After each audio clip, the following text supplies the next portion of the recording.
refusons que notre pays continue de sombrer dans le chaos. Nous refusons de regarder passivement les mairies brûlées. Midi ce lundi devant la mairie d'Annemasse.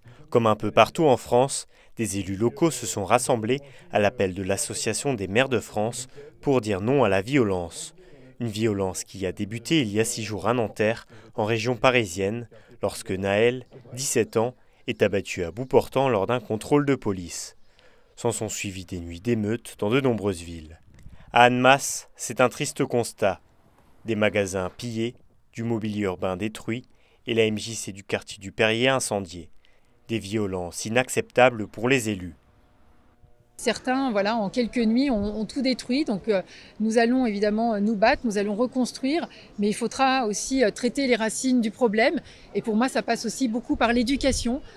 J'entends l'éducation nationale, mais aussi le rôle des parents. On a les cas, par exemple, de femmes isolées qui sont vraiment voilà, perdues. Les enfants sont livrés à eux-mêmes. Donc il faut absolument qu'on s'occupe de ces enfants pour qu'ils évitent ces dérives et qu'il se passe ce qui s'est passé encore ces nuits précédentes. Élus, habitants, commerçants, plusieurs centaines de personnes se sont donc rassemblées ce lundi devant le parvis de la mairie d'Annemasse pour réclamer l'apaisement. On avait besoin d'être ensemble. On avait besoin d'affirmer que certes, on peut comprendre la colère, mais on ne peut jamais admettre la violence.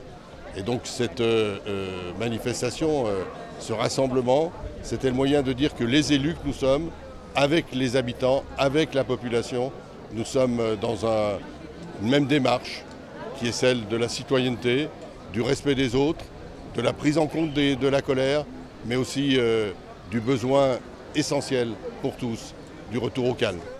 À Annemasse, et comme dans le reste du pays, les violences sont en baisse depuis la nuit dernière.